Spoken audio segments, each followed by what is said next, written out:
Hello दोस्तों, Prince math classes YouTube channel की online class में आपका स्वागत है। तो दोस्तों, कक्षा 10 की राजस्थान बोर्ड के द्वारा एग्जाम फिक्स कर दी गई है, जो कि मैथ की एग्जाम होगी 30 जून को और 29 को होगी एसएस की। तो दोस्तों, हम आपका कोर्स आपके एग्जाम से पहले कंप्लीट करा देंगे। तो आज हम बढ़ते हैं प्रश्नावली 5, जो कि है समांतर श्रेणी। क्या है? समांतर श्रेणी। तो देखो दोस्तों, समांतर श्रेणी क्या होती है? समांतर श्रेणी एक वह श्रेणी होती है जिसके प्रत्येक दो क्रमागत पदों का अंतर बराबर होता है। यह अंतर हमें पिछले पद से अगले पद को घटाकर ज्ञात करते हैं। तो देखो, जैसे समांतर श्रेणी का एक व्यापक रूप होता है A plus D, A plus 2d, A plus 3d, dot dot dot dot. ये श्रेणी का समांतर श्रेणी का व्यापक रूप है।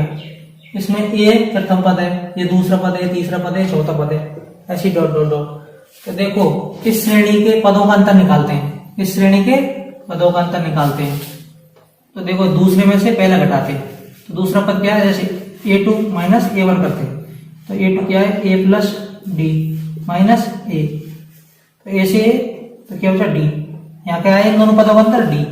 अब तीसरे पद में से दूसरा पद घटाते हैं, ए plus 2d minus A plus D, A plus 2d minus A minus D. तो माइनस ए से माइनस ए हट गया, तो 2d में से एक डी गया तो डी। इस पद का अंतर भी डी आया, इसका भी डी आया। तो यह इससे इस बात का पता चलता है कि यह श्रेणी समांतर श्रेणी है। अगर इनके पदों का अंतर बराबर आता है तो समांतर श्रेणी होती है श्रेणी। और देखो, तो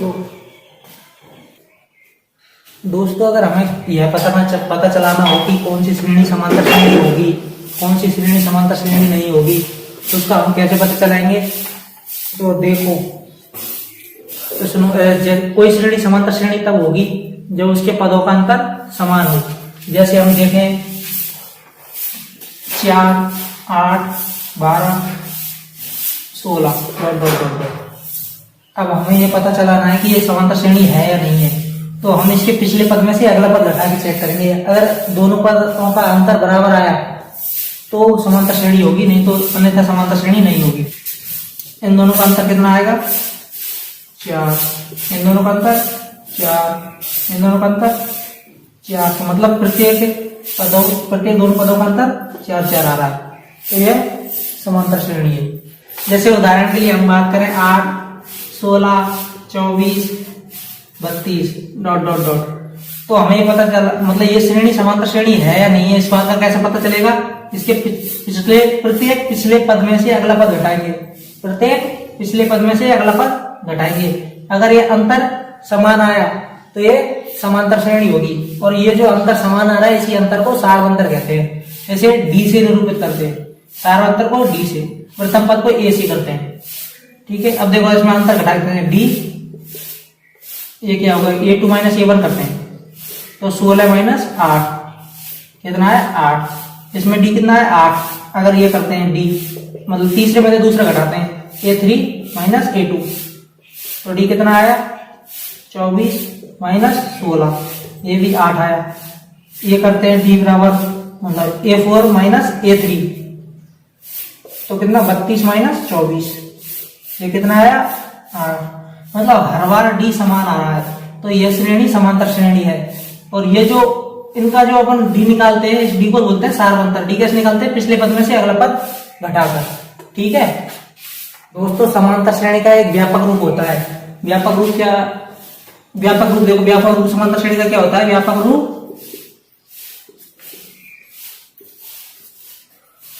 रूप होता है इसका a, a plus D, A plus 2d, A plus 3d। ऐसी आगे भी आते जाते हैं। इसमें a है प्रथम पद, ठीक है, और d है सारवंतर। क्योंकि अगर हम इसमें से दूसरे में से पहला घटाएंगे तो d आएगा, इसमें से ये घटाएंगे तो भी d आएगा, और इस d को ही बोलते हैं सारवंतर। ठीक है दोस्तों, एक बात और देखो, जैसे ये तीसरा पद है, इसमें कितने डी आ रहे हैं? 2 डी आ रहे हैं, मतलब पद तो है ये तीसरा, लेकिन डी कितने, पद तो है ये तीसरा, लेकिन डी कितने आ रहे हैं इसमें? 2, मतलब एक कम डी आ रहा है। जैसे चौथे पद की बात करें तो चौथे पद में कितने डी आ रहे हैं? 3 डी आ रहे हैं। जैसे दूसरे पद की बात करें तो कितने डी आ रहा है? 1 डी आ रहा है। तो देखो अगर मैं बात करूं 50वें पद में कितने डी आएंगे? 49 डी। 50वां पद कैसे लिखेंगे? ए प्लस 49 डी। मैं बात करूं 100वां पद कैसे लिखेंगे? ए प्लस 99 डी। अगर मैं बात करूं n वां पद कैसे लिखेंगे तो डी कितने लेंगे? n-1 लेंगे। तो देखो n वां पद कैसा हो जाएगा? a plus n-1 into D. ये क्या हो गया? n वां पद। जैसे ये n वां पद का फॉर्मूला भी है, ठीक है। देखो इस बात का पता बता ही दिया कि कौन सी श्रेणी समांतर श्रेणी होगी। इन पदों का अंतर निकाल के देखना, इन पदों का अंतर निकाल के देखना, पिछले से अगला घटा के। अगर अंतर समान आया तो समांतर श्रेणी होगी। ये जो अंतर आता है उसे बोलते हैं सार अंतर। दोस्तों हम 5.1 प्रश्नावली की पे चलते हैं। 5.1 के पहले सवाल दिया हुआ है, निम्नलिखित समांतर श्रेणी के लिए प्रथम पद ए और सार अंतर डी ज्ञात करो। तो हम अगर पहले सवाल में दे रखे हैं 7 सवाल, तो 7 में से कोई एक सवाल ले लिया, मैंने तीसरा सवाल ले लिया। आपको सभी इसी तरीका से ट्राई करके देखना है, ठीक है। तो पहला सवाल ले लिया, ये रहा अपना पहला सवाल। इसमें हमें क्या क्या ज्ञात करना है? प्रथम पद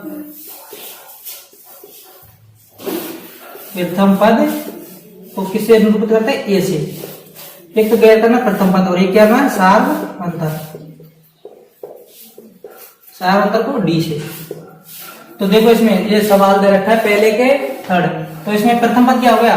प्रथम पद वही होता है जो पहले नंबर पर आता है। तो प्रथम पद ये हो गया 3/2। शुरुआत में आता है वही प्रथम पद होता है, वो हो गया 3/2। तो सारवंतर क्या होता है? सारवंतर होता है प्रत्येक पिछले पद में से अगला पद घटाने पर जो प्राप्त होता है वो सारवंतर होता है। तो देखो सारवंतर निकालते हैं। डी बराबर, मतलब दूसरे में से पहला पद घटाना, ठीक है। 1/2 माइनस 3/2। तो देखो इसका एलसीएम कितना आ गया? 2। इसका नीचे वाले में भाग देते हो, जो उत्तर आता है उसको ऊपर वाले से गुणा कर देते हो। 2 का 2 में भाग दिया, 1 का ऊपर गुणा किया तो 1, माइनस 2 का इसमें भाग दिया तो 1 का ऊपर गुणा किया तो 3।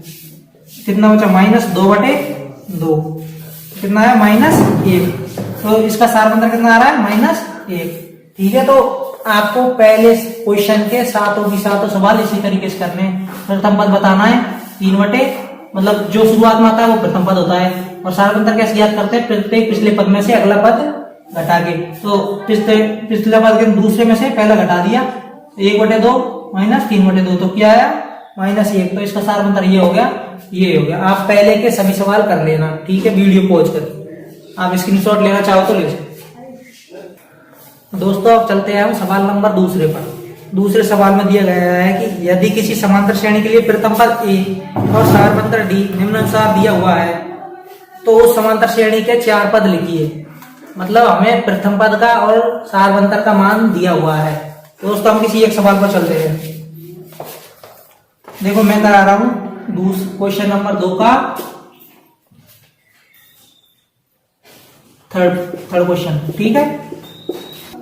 तो दोस्तों अब हम चलते हैं सवाल नंबर 2 पर।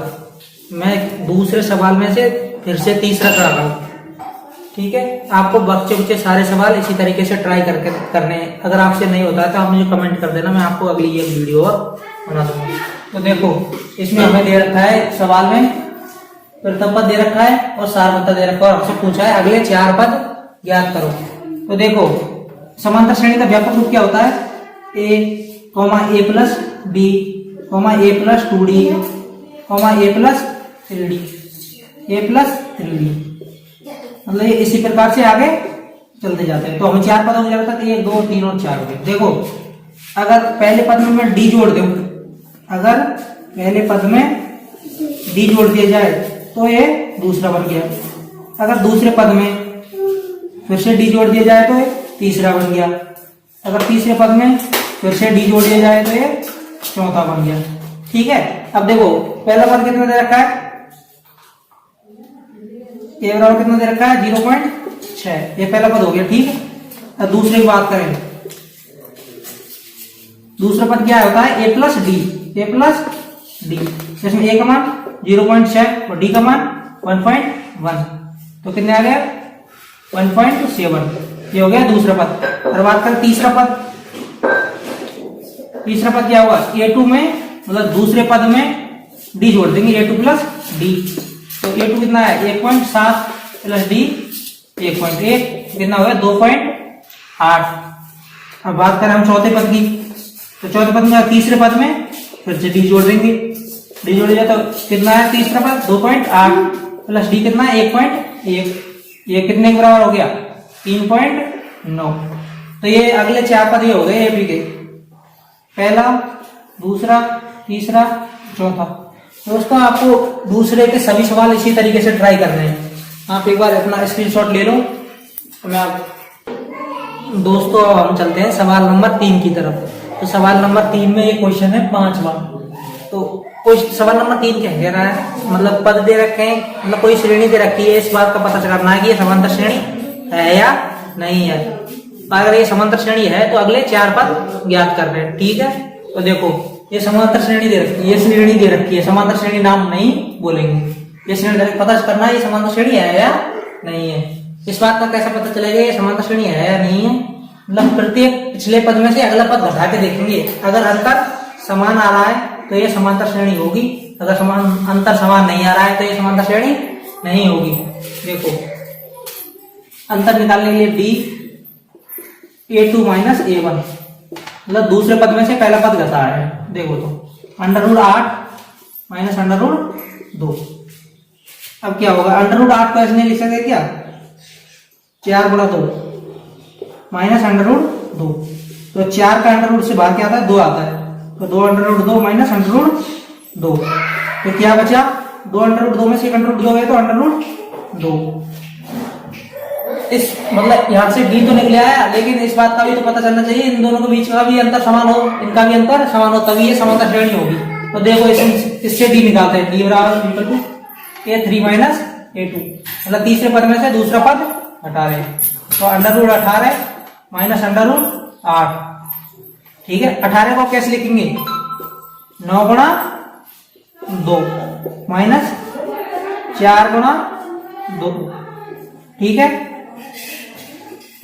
देखो यहां से 9 का अंडर रूट से बाहर क्या आता है 3, तो 3 √2, 4 का क्या बाहर आता है 2, तो 2 √2। तो यह 3 √2 में से एक 2 √2 गए तो √2, यहाँ भी √2 आ गया। और एक बार इसको ट्राई कर लेते हैं, अगर ये भी √2 आया तो ये समांतर श्रेणी होगी, ठीक है। देखो तो यहाँ डी ट्राई करता है a4 माइनस a3, चौथे पद में से तीसरा पद घटा रहे, चौथा पद है अपना √32 माइनस √18, ठीक है। अब देखो 32 को कैसे लिखेंगे 16 इंटू 2 माइनस 18 कैसे लिखेंगे 9 इंटू 2, 16 का अंडर रूट से बाहर क्या आता है 4 √2, 9 का क्या बाहर आता है 3 √2, और 4 √2 में से 3 √2 गए तो √2। मतलब अब हम कह सकते हैं कि इन दोनों पदों का अंतर √2, इनका भी अंतर √2, इनका भी अंतर √2, अतः यह श्रेणी समांतर श्रेणी है। दोस्तों अब इस बात का पता चल गया कि यह समांतर श्रेणी है, तो ये समांतर श्रेणी है तो इसके अगले 4 पद और ज्ञात करने सवाल में दिया हुआ है। तो आप इसका एक स्क्रीनशॉट ले लो या वीडियो पॉज करके अपनी नोटबुक में लिख लो। तो दोस्तों अभी हमने देखा कि इसका सार्वंतर कितना है √2 और इसका प्रथम पद कितना है √2। तो प्रथम पद को a से शुरू करता है a बराबर √2 और d भी कितना है अपना √2। दोस्तों कितने पद दे रखे हैं 1 2 3 और 4, हमें कौन कौन से ज्ञात करना है 5वां a5 a6 a7 और a8, ठीक है। मतलब 5वां पद, छठा पद, 7वां, 8वां, अगले 4 पद ज्ञात करने हैं।